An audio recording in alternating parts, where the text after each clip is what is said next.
Il y a quelque chose d'unique et d'absolument terrifiant dans le fait de rester conscient pendant que votre propre corps se met à pourrir. Je veux dire, vraiment. La plupart des victimes de la gangrène ont la décence de mourir rapidement d'un choc septique ou de sombrer dans un coma bienheureux pendant que les toxines anesthésient leur cerveau. C'est une sorte de pitié biologique. Mais en août 1715, un homme a eu droit à un tout autre programme, un traitement VIP dans l'horreur. Pendant 22 jours, il a regardé ses jambes noircir, se liquéfier et tomber en morceaux. Il pouvait sentir sa propre décomposition. Les chirurgiens rapporteront plus tard que la gangrène avait rongé jusqu'à l'os et que lui, il est resté parfaitement lucide, presque jusqu'à la toute fin. Et attention, on ne parle pas ici d'un soldat blessé sur un champ de bataille ou d'une victime anonyme de la peste. Non, cet homme, c'était Louis XIV, roi de France, le roi Soleil, celui qui a régné pendant 72 ans, qui a bâti Versailles, qui a commandé des armées qui ont redessiné la carte de l'Europe. Un monarque qui se croyait, sincèrement, l'élu de Dieu sur terre. Et puis un jour, une petite tache noire est apparue sur sa jambe après une partie de chasse. Et à partir de cet instant, plus rien de tout ça n'avait d'importance. Ces chirurgiens, eux, ont tout de suite compris le danger. Ils connaissaient la seule, l'unique chance de le sauver, une amputation immédiate et radicale. Au lieu de ça, qu'est-ce qu'ils ont fait? Ils ont débattu. Pendant 2 semaines. Était-ce la goutte? Une sciatique? Pendant que leur patient, le roi le plus puissant du monde, pourrissait littéralement des pieds à la tête. Quand ils ont finalement daigné regarder la vérité en face, la corruption s'était propagée si loin dans la jambe et dans l'os que l'un d'eux a dû lui avouer la mort dans l'âme. « Sire, nous pouvons vous enlever la jambe, mais nous ne pouvons plus vous sauver la vie. » Ce qui s'est déroulé dans sa chambre à Versailles, entre le 10 août et le 1er septembre 1715, a été si grotesque, si macabre, que même les embaumeurs, des gens pourtant habitués au pire, ont failli refuser le contrat. Son cercueil sera exposé plus tard dans le salon de Mercure, mais ce n'était plus un roi à l'intérieur. Le roi Soleil n'est pas simplement mort, il est resté conscient, jour après jour, alors que la nécrose gagnait du terrain. Mais avant d'en arriver à ces derniers moments effroyables, avant que les chirurgiens n'enfoncent leurs doigts dans sa chair liquéfiée, avant que les courtisans ne fuient sa chambre en se bouchant le nez, il faut qu'on comprenne comment l'homme le plus puissant d'Europe a pu finir par pourrir vivant. Parce que le matin du 10 août 1715, Louis XIV était encore le roi Soleil dans toute sa splendeur. Cette matinée a commencé comme n'importe quelle autre à Versailles. Le roi, malgré ses 66 ans, s'accrochait à la même routine rigide qu'il suivait depuis des décennies. Lever à 8h30 précise pour le grand lever, cette cérémonie théâtrale où une poignée de nobles triés sur le volet avaient le privilège de le regarder s'habiller. Chaque bouton, chaque boucle de chaussure était un rituel sacré, une affirmation de son pouvoir. Ensuite, la chapelle, puis les réunions avec les ministres. Enfin, le dîner, pris en public, comme un lion en cage à l'heure du repas. Tout était chorégraphié à la seconde près. Ce matin-là, Louis avait passé des heures à chasser à Marly, son refuge préféré, loin de l'étiquette étouffante de Versailles.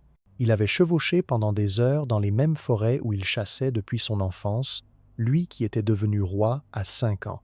À 66 ans, il pouvait encore tenir 6 heures en selle sans se plaindre. Les courtisans qui l'accompagnaient ce jour-là ne remarqueront rien d'inhabituel. Le roi semblait de bonne humeur, presque jovial. C'est sur le chemin du retour qu'il l'a senti. Une douleur vive, lancinante, dans la jambe gauche, juste au-dessus du genou. Rien de dramatique, juste assez pour le faire grimacer et se repositionner sur sa selle. Mais le soir, lorsque son carrosse a franchi les grilles de Versailles, il boitait. Son premier médecin, un certain Guy Crescent Fagon, et retenez bien ce nom, parce que l'incompétence de cet homme va coûter, littéralement, la vie au roi, a jeté un œil et a décrété d'un ton docte, une sciatique, un peu de repos, quelques cataplasmes, et Sa Majesté danserait à nouveau d'ici la fin de la semaine. Sauf que Louis XIV ne se reposait jamais. Il ne le pouvait pas, ou plutôt, il ne le voulait pas. Le roi Soleil avait une image à maintenir. Pendant 72 ans, il avait été le point fixe autour duquel toute la France, et même toute l'Europe, tournait. Montrer la moindre faiblesse était impensable. C'était comme avouer que le Soleil pouvait avoir une défaillance. Alors, le lendemain matin, le 11 août, il s'est levé pour le lévère, comme d'habitude. Il est resté debout pendant toute la messe, malgré la douleur qui lui irradiait la jambe. Il a présidé le Conseil d'État, son visage un masque de marbre dissimulant son agonie. Mais ses proches, eux, ont commencé à remarquer des détails. La façon dont il serrait les bras de son fauteuil jusqu'à ce que ses jointures blanchissent. Les perles de sueur sur son front pendant le dîner, alors que la soirée d'août était fraîche. Madame de Maintenon, son épouse secrète parce qu'elle n'était pas de sang royal et que Louis ne pouvait donc pas officialiser leur mariage, a vu qu'il touchait à peine à sa nourriture. Et ça, venant d'un homme qui, d'habitude, dévorait 12 plats sans sourciller, c'était un très mauvais signe. Le 13 août, la douleur s'était transformée en une sensation de brûlure intense, comme si on lui appliquait une torche sur la chair, de l'intérieur. Fagon lui a prescrit du laudanum, en gros de l'opium mélangé à du vin, mais ça suffisait à peine à émousser la souffrance. Ce matin-là, le valet du roi a remarqué autre chose. Une petite tache noire sur sa jambe, de la taille d'une pièce de monnaie. Quand il l'a signalé à Fagon, ce dernier a balayé l'inquiétude d'un revers de main. Une simple ecchymose due à la pression, a-t-il affirmé. Appliquer plus de cataplasme. Voilà ce que Fagon ne savait pas ou a choisi d'ignorer. Cette tache noire, c'était une nécrose, la mort des tissus, le début d'une gangrène sénile, où l'approvisionnement en sang vers les extrémités se coupe et où la chair commence littéralement à mourir pendant que vous l'utilisez encore. C'est un mal courant chez les diabétiques âgés. Et Louis, après une vie passée à consommer des quantités gargantuesques de viande et de sucreries lors de ses banquets légendaires, souffrait quasi certainement de diabète. Mais la médecine du XVIIIe siècle ne savait pas ce qu'était le diabète. Ils ne comprenaient rien à la circulation sanguine. Pour eux, le corps était gouverné par 4 humeurs qu'il fallait maintenir en équilibre. Une vision médicale digne d'un cours de plomberie mystique. Le 15 août, jour de l'Assomption, Louis XIV a donné sa dernière représentation publique. On a dû pratiquement le porter jusqu'à la chapelle, mais une fois sur place, il est resté debout pendant toute la messe. Les témoins ont décrit son visage comme étant gris, ses lèvres tirant sur le bleu. Et puis il y avait l'odeur. Mon Dieu, l'odeur avait déjà commencé. Cette puanteur douceâtre et écœurante de chair en décomposition que quiconque a déjà travaillé dans un hôpital reconnaîtrait instantanément. Elle s'accrochait à ses vêtements et emplissait la chapelle. Certains courtisans, discrètement, portaient des mouchoirs parfumés à leur nez. Cette nuit-là, la jambe de Louis XIV a doublé de volume. La tache noire s'était étendue, créant ce qui ressemblait à une nappe d'encre qui remontait de son pied vers son genou. La peau était tendue, brillante, et commençait à se fissurer, suintant un liquide nauséabond. Fagon a finalement décidé d'appeler d'autres médecins, pas parce qu'il admettait s'être trompé, non, mais pour diluer la responsabilité de ce qui tournait clairement au désastre. Ils sont arrivés le 17 août, 4 des médecins les plus célèbres de France. Ils ont examiné la jambe, maintenant marbrée de violet et de noir, enflée comme une saucisse grotesque. Ils se sont concertés à voix basse en latin, lançant des termes comme mortificatio et putrefactio. Puis, ils ont prescrit leur remède miracle, des bains de lait d'ânesse et des compresses d'esprit de camphre. Ils ont aussi décidé de le saigner. Parce que, bien évidemment, un homme de 66 ans dont la jambe est en train de pourrir a clairement besoin de moins de sang, pas plus. C'est de la pure logique. Louis, affaibli par la douleur et le manque de nourriture, s'est évanoui 3 fois pendant l'opération. Quand il a repris connaissance, il leur a demandé, sans détour, « Suis-je en train de mourir ?» Ils lui ont menti, droit dans les yeux. « La constitution de votre majesté est remarquablement forte, » ont-ils assuré. « Avec du repos et nos traitements, la guérison est certaine. » Pendant ce temps, dans les couloirs de Versailles, le spectacle de la veillée funèbre avait commencé. Mais n'imaginez pas une veillée noble et solennelle. Non, c'était bien plus laid que ça. Philippe d'Orléans, le neveu du roi, avait déjà envoyé des cavaliers à Paris pour alerter ses partisans. Le duc du Maine, le fils illégitime de Louis qu'il avait légitimé et nommé dans son testament, rassemblait sa propre faction. Ils tournaient tous comme des vautours autour d'un animal mourant. Sauf que l'animal était encore conscient, donnait encore des ordres et essayait encore de gouverner la France depuis son lit d'agonie. Le 25 août fut le jour où Louis XIV a finalement craqué. C'était la Saint-Louis, la fête de son ancêtre et homonyme, Louis IX, le roi croisé canonisé. Louis avait toujours marqué ce jour par une cérémonie spéciale. Il était déterminé à se montrer à la cour, ne serait-ce qu'un instant, pour prouver qu'il était encore en vie, encore le roi. Son valet a tenté de l'habiller, mais lorsqu'ils ont essayé de lui enfiler ses bas de soie, il a hurlé, vraiment hurlé, pour la première fois de sa vie en public. Le bas de soie est revenu ensanglanté, avec des morceaux de peau noircie collés dessus. L'odeur qui a envahi la pièce était indescriptible. Un courtisan écrira plus tard que c'était comme si on avait ouvert toutes les tombes de Saint-Denis d'un seul coup. On l'a ramené dans sa chambre, et Louis XIV ne s'est plus jamais relevé. Ce qui s'est passé au cours des 7 jours suivants défie l'entendement. La gangrène avait maintenant consumé toute sa jambe gauche, du pied à la cuisse. La chair était noire, verdâtre par endroits, et se liquéfiait littéralement. Les chirurgiens qui l'examinaient ont rapporté qu'on pouvait enfoncer un doigt dans sa jambe comme dans du fromage mou. L'odeur était si écrasante que les serviteurs devaient brûler du parfum en permanence, créant un mélange bizarre d'encens et de décomposition qui donnait la nausée. Pourtant, l'esprit de Louis restait clair, horriblement, atrocement clair. Il continuait de gérer les affaires de l'État depuis son lit, signant des documents d'une main tremblante. Le 26 août, il a convoqué son arrière-petit-fils de 5 ans, le petit Louis, duc d'Anjou, le futur Louis XV. Essayez d'imaginer la scène. Un roi mourant, sa jambe pourrissant sur son corps, la pièce saturée par l'odeur de la mort, et ce tout petit garçon qui entre dans ses habits de cour en soie, probablement terrifié. Louis XIV a attiré l'enfant près de lui, assez près pour que le garçon soit submergé par l'odeur, et il a prononcé des mots qui résonneront dans l'histoire. « Mon enfant, vous allez être un grand roi. Ne m'imitez pas dans mon goût pour la guerre. Tâchez de soulager vos peuples, ce que je suis malheureux de n'avoir pu faire. J'ai trop aimé la guerre. Ne m'imitez pas en cela, non plus que dans les trop grandes dépenses que j'ai faites. Ces adieux sont attestés dans les mémoires de la cour. Pensez-y un instant. » Le roi Soleil, qui a fait la guerre pendant 54 de ses 72 ans de règne, qui a construit Versailles à un coût qui se chiffrerait en milliards aujourd'hui, qui s'était érigé en quasi-dieu, était en train de confesser ses échecs à un enfant de 5 ans. Il savait ce qu'il avait fait à la France. Il savait que le trésor était vide, le peuple épuisé, la nation saignée à blanc par ses ambitions, et il suppliait un enfant de ne pas répéter ses erreurs. Le garçon fut emmené, en larmes. Il ne reverrait jamais son arrière-grand-père. Le 27 août, les chirurgiens firent une découverte horrible. Ils estimèrent que la gangrène avait atteint l'os.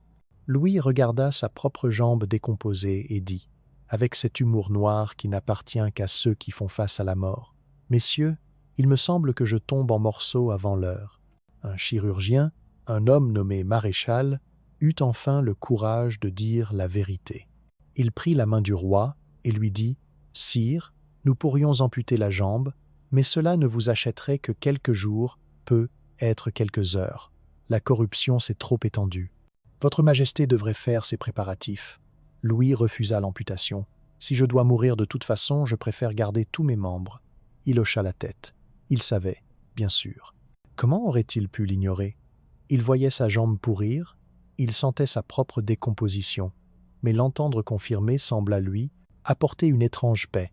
Il se tourna vers son confesseur et dit « J'ai vécu en roi, qu'on me laisse au moins mourir en chrétien. » Les 28 et 29 août furent des jours d'adieu. Louis fit venir ses courtisans par petits groupes, les remerciant pour leur service, leur demandant pardon pour les torts qu'il aurait pu leur causer. Beaucoup pleuraient ouvertement, pas seulement pour le roi mourant, mais pour la fin d'une ère. Ces gens n'avaient connu aucun autre monarque. Certains étaient nés à Versailles, avaient vécu toute leur vie dans l'ombre de Louis. Qu'allait-il se passer lorsque le soleil se coucherait enfin? À ses enfants illégitimes, Il donna sa bénédiction et pleura, sachant que son neveu et les autres princes les dépouilleraient de leur rang dès qu'il aurait le dos tourné. À Madame de Maintenon, sa femme secrète, il murmura « J'avais cru que mourir serait plus difficile ». Elle lui tint la main alors que la fièvre le consumait, que la température de son corps grimpait si haut que ses médecins ne comprenaient pas comment il pouvait encore être conscient. Pendant ce temps, les vautours politiques se faisaient plus audacieux. Philippe d'Orléans agissait déjà comme s'il était régent, donnant des ordres aux ministres, promettant des postes à ses partisans. Le duc du Maine tentait frénétiquement de s'assurer le soutien de l'armée. Les lettres volaient entre Versailles et Paris, Versailles et Madrid, Versailles et Rome. Tout le monde voulait savoir combien de temps encore. Le 30 août, un événement bizarre se produisit. Un homme nommé Brun, qui prétendait être un guérisseur de Marseille, réussit à se faufiler jusqu'à la chambre royale. Il disait avoir un élixir capable de guérir la gangrène. Les médecins officiels protestèrent, mais Louis peut être désespéré au point d'accepter n'importe quel espoir, ou peut être simplement curieux, l'autorisa à approcher. Brun lui donna quelques gouttes d'un liquide rouge. Pendant un court instant, le roi sembla se ranimer, puis son état empira. Mais 1 heure plus tard, Louis se sentit mieux. La fièvre chuta. Il demanda à manger, pour la première fois depuis des jours. Dans l'antichambre, les courtisans se mirent à célébrer. Un miracle! Le roi allait vivre. Les plans pour la succession furent hâtivement mis de côté. On dit que Philippe d'Orléans est devenu blême en apprenant la nouvelle, mais ce n'était qu'une fausse aurore. Le soir même, la fièvre était revenue, pire que jamais. La douleur dans sa jambe, qui avait été engourdie par la nécrose avancée, revint en force, comme si ses nerfs prenaient feu. Louis passa la nuit du 30 au 30 et un août dans une agonie absolue, criant malgré lui, suppliant Dieu de le prendre. Son dernier jour de pleine conscience fut le 30 et un août. La gangrène continuait sa progression implacable. Il se confessa à son jésuite, le père Le Tellier.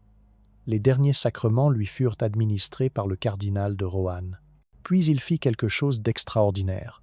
Il ordonna à ses courtisans d'ouvrir complètement les rideaux de son lit pour que tout le monde puisse le voir ce que le roi Soleil était devenu, cette chose pourrissante et mourante qui avait été l'homme le plus puissant d'Europe. « Regardez bien, dit-il, voilà ce qu'il advient de la gloire des rois. » Alors que minuit approchait le 31 août, Louis commença à dériver. Sa respiration devint superficielle, rauque. Il marmonnait des prières en latin, des fragments de psaumes qu'il avait appris dans son enfance. À un moment, il dit clairement « Je croyais que mourir était plus difficile. » Puis, plus bas, « Maintenant, je sais que ça laisse. 1er septembre 1715, 8h15 du matin. » La lumière de l'aube commençait à peine à filtrer à travers les hautes fenêtres de la chambre royale. Madame de Maintenon tenait sa main, son confesseur murmurait des prières. Les médecins se tenaient là, inutiles, leurs remèdes épuisés, leurs patients au-delà de tout secours. La respiration de Louis XIV ralentit, s'arrêta, reprit, s'arrêta. Un courtisan s'approcha du lit, tint un miroir devant les lèvres du roi. Aucune buée ne ternit la glace. Il se tourna vers la foule de nobles entassés dans la pièce et prononça les mots qui mettraient fin à une époque épique. Le roi est mort. Vive le roi. Le silence dura peu, être 3 secondes. Puis, ce fut le chaos. Philippe d'Orléans quitta immédiatement la pièce pour aller sécuriser sa régence.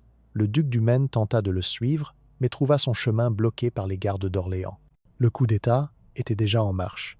Les courtisans se dispersèrent comme des cafards quand on allume la lumière. Certains se précipitèrent pour s'aligner sur le nouveau régime. D'autres s'enfuirent vers leur domaine pour attendre de voir de quel côté le vent allait tourner. Et le corps de Louis XIV, il resta là, abandonné dans le salon de Mercure où il fut exposé, veillé uniquement par quelques serviteurs et les médecins qui l'avaient laissé mourir. L'odeur était si insupportable qu'ils durent évacuer la pièce en moins d'1 heure. Quand les embaumeurs arrivèrent, ils faillirent refuser le travail. Les jambes du roi étaient si complètement putréfiées qu'elles se sont désagrégées au moment où on a voulu les bouger. Ils ont dû, pour ainsi dire, verser ce qui restait de Louis XIV dans son cercueil. Et c'est là que ça devient vraiment grotesque. la tradition royale exigeait que le corps du roi soit divisé en 3 parties. Le cadavre irait à la basilique Saint-Denis, le cœur à l'église des Jésuites Saint-Louis et les entrailles à Notre-Dame. La procession funéraire, qui eut finalement lieu le 9 septembre, ne fut que l'ombre de ce qu'elle aurait dû être. Oui, il y avait des torches et des prières, et tout le faste habituel. Mais les chroniques de l'époque notent que sur le passage du cortège, certains badauds huaient. Après 72 ans de règne, la France en avait assez du roi Soleil. Le moment le plus révélateur eut lieu pendant l'oraison funèbre. L'évêque Massillon, debout devant la noblesse assemblée à Saint-Denis, regarda le cercueil de Louis XIV et commença son sermon par ces mots « Dieu seul est grand ». Pas « Louis le Grand est mort ». Pas « Nous pleurons le roi Soleil ». Juste « Dieu seul est grand ». C'était une répudiation de tout ce que Louis XIV avait représenté. Toute sa gloire, tout son pouvoir, toutes ses prétentions à la divinité, réduites à un cadavre en décomposition, si avancé qu'on avait eu du mal à le mettre en bière. Dès le 2 septembre, Philippe d'Orléans avait fait annuler le testament du roi par le Parlement de Paris et s'était fait nommer régent unique. En une semaine, la cour quitta Versailles pour Paris. C'était comme si le roi Soleil n'avait jamais existé. Le grand palais que Louis avait construit comme un monument à sa propre gloire se vida, devenant une tombe de 700 pièces pour un rêve mort. Les médecins qui avaient soigné Louis, en particulier Fagon, qui avait nié la gangrène jusqu'à ce qu'il soit bien trop tard, s'enfuirent de la cour en disgrâce. On dit que Fagon, dans son délire final avant de mourir en 1718, n'arrêtait pas de crier « La tache noire, j'aurais dû voir la tache noire ». Mais l'épilogue le plus poignant vient peu, être du petit Louis XV, ce garçon de 5 ans qui avait hérité d'un trésor vide et d'une nation épuisée. Des années plus tard, devenu adulte, il racontera sa dernière rencontre avec son arrière-grand-père. Il se souviendra de l'odeur qui l'avait rendu malade, de la façon dont le roi pourrissant l'avait attiré à lui pour lui murmurer de ne pas répéter ses erreurs. Il n'a pas écouté. Louis XV régnera 59 ans et laissera la France encore plus endettée, encore plus brisée. La monarchie des Bourbons se traînera encore pendant 2 générations avant que la Révolution française ne vienne l'achever. En 1793, lorsque les révolutionnaires forcèrent les tombes royales de Saint-Denis, ils trouvèrent le cercueil en plomb de Louis XIV. Le plomb fut fondu pour faire des balles. Les restes furent jetés dans une fosse commune et recouverts de chaux vive. Le roi Soleil, à qui l'on a longtemps attribué, à tort, la fameuse phrase « L'État, c'est moi », a fini comme une poignée de fragments d'os dissous dans la chaux. L'homme qui se prenait pour un dieu est mort en pourrissant des pieds à la tête, conscient et dans l'agonie, abandonné par ses courtisans avant même que son corps ne soit froid. Dans ces derniers jours d'août 1715, alors que la gangrène dévorait son corps, Louis XIV a fait l'expérience de quelque chose que tout son pouvoir, toute sa richesse, toute sa gloire ne pouvaient empêcher: la biologie brutale et fondamentale de la mort. Aucune quantité d'or ne pouvait arrêter la multiplication des bactéries dans sa chair. Aucun droit divin ne pouvait stopper la nécrose qui remontait le long de ses jambes. Aucune armée ne pouvait combattre l'infection qui le détruisait de l'intérieur. Son chirurgien, Maréchal, nous a laissé cette dernière observation glaçante dans ses notes. Sa Majesté est morte comme n'importe quel paysan aurait pu mourir de la même affliction, lentement, douloureusement, et en pleine connaissance de ce qui arrivait à son corps. Dans la mort, le roi a découvert qu'il n'était, finalement, qu'un homme. L'horreur de la mort de Louis XIV n'était pas seulement l'agonie physique, bien qu'elle fût terrible. C'était la destruction complète d'une illusion qui avait tenu la France en respect pendant 7 décennies. Le roi Soleil ne pouvait pas mourir comme les hommes ordinaires. Sauf qu'il l'a fait, et en pire. Il est mort sur 22 jours d'une putréfaction croissante. Chaque jour arrachait une nouvelle couche du mythe qui l'avait fait paraître immortel. Aujourd'hui, quand vous visitez Versailles, on vous montre la grandeur, la galerie des glaces, les jardins immenses, le marbre doré et le cristal. On ne vous montre pas le salon de Mercure où son cercueil a été exposé. On ne vous parle pas des serviteurs qui devaient brûler des kilos d'encens pour couvrir l'odeur de la décomposition royale. On ne vous mentionne pas que les derniers mots du roi Soleil n'étaient pas une grande déclaration sur la gloire ou la France, mais un simple et épuisé « Maintenant, je sais que ça l'est », signifiant que mourir, finalement, c'est difficile. Parce que c'est ça, la vérité sur le pouvoir absolu, sur les hommes qui se prennent pour des dieux. À la fin, il découvre ce que Louis XIV a découvert dans ces horribles journées d'août 1715, la chair pourrie de la même manière, qu'elle soit enveloppée de soie ou de haillons. La mort se fiche de votre droit divin, et quand la gangrène arrive, que ce soit dans votre jambe ou dans votre royaume, toute la gloire du monde ne peut pas arrêter la pourriture.